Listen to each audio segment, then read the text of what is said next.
Hola, en este objeto de aprendizaje vamos a ver con un ejemplo el cálculo de una secuencia óptima en un taller de 3 máquinas en flujo o flow shop. Mi nombre es Carlos Andrés Romano y lo que voy a hacer es, con un ejemplo, vamos a ver la aplicación de lo que conocemos como algoritmo de Johnson, que nos permite resolver de forma óptima un caso particular de secuenciación en talleres de flujo cuando el número de máquinas es igual a 3. Para eso tenemos en primer lugar que recordar que es un taller de flujo, en este caso un taller de flujo de 3 máquinas, que en realidad es una configuración productiva donde todos los trabajos pasan consecutivamente por todas las máquinas, en principio no necesariamente la misma secuencia, aunque en esta presentación vamos a suponer que la secuencia va a ser la misma. De esta manera los trabajos van pasando y pueden permanecer bloqueados y esperando entre las máquinas porque asumimos que inicialmente la capacidad de almacenamiento entre las máquinas es infinita. Todo depende del tiempo en el cual el trabajo que ha sido secuenciado previamente abandona la máquina para permitir que el siguiente trabajo entre o no, y si no puede entrar en la máquina, pues permanece esperando entre ella hasta que a su vez el trabajo previo finalice su procesamiento y pase a la máquina siguiente. En el tema de teoría de secuenciación relacionado con talleres de flujo se puede demostrar una regla de optimalidad que nos permite encontrar la mejor solución posible cuando el objetivo es minimizar la fecha de finalización del último trabajo de la secuencia, que es lo que denominamos makespan o Cmax. Podemos demostrar que hay una solución al menos que en primer lugar sigue la misma secuencia en todas las máquinas y que además cumple una cierta propiedad que viene derivada de la aplicación del algoritmo de Johnson a las máquinas del taller. En concreto, si consideramos un taller de flujo de 3 máquinas y calculamos para las dos primeras, M1 y M2, la secuencia óptima utilizando el algoritmo de Johnson, y por otro lado también calculamos mediante el algoritmo de Johnson la secuencia óptima utilizando M2 y M3, en el caso en el que ambas secuencias sean exactamente la misma, podemos asegurar que a su vez esta secuencia también es óptima para el problema original de 3 máquinas en flujo, M1, M2 y M3. Vamos a verlo con un ejemplo a continuación. Para eso vamos a ver un taller de flujo donde tenemos 3 máquinas y 6 trabajos. Cada fila representa un trabajo y cada columna representa las duraciones o los tiempos de proceso de cada trabajo en cada una de las máquinas M1, M2 y M3. Vamos a suponer que la secuencia va a ser la misma en M1, en M2 y en M3 y que en primer lugar lo que vamos a hacer es dividir el problema en dos problemas distintos. Por una parte, un problema de 2 máquinas constituido por M1 y M2 y por otro lado otro problema de 2 máquinas constituidos por M2 y M3. Para ello, lo que hacemos es, en primer lugar, vamos a ir calculando las secuencias para cada uno de estos dos subproblemas que acabo de dividir el problema original. Y conocemos que en el caso de 2 máquinas y como criterio la fecha de finalización del último trabajo Cmax, podemos utilizar el algoritmo de Johnson para encontrar la solución óptima o una de las soluciones óptimas al menos.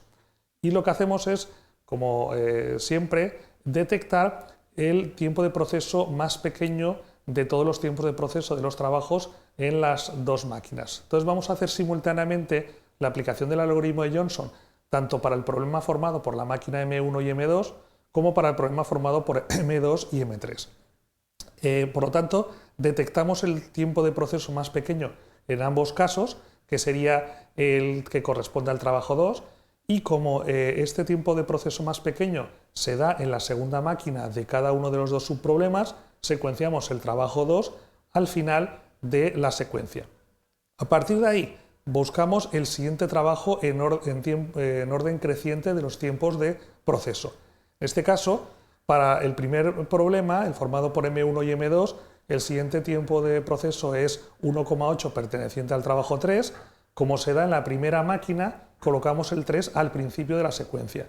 En cambio, en el segundo subproblema, el formado por las máquinas M2 y M3, el tiempo de proceso siguiente es 0,8, que pertenece al trabajo 6, que como también se da en la segunda máquina de este subproblema, colocamos este trabajo a continuación del 2, siempre desde fuera hacia adentro, en este caso desde el final hacia el principio. A continuación volvemos a seleccionar el tercer trabajo cuyo tiempo de proceso en orden creciente tenemos en las tablas, que para el primer subproblema sería el trabajo 3. En realidad podríamos haber seleccionado el 3 y el 6 y el 6 y el 8.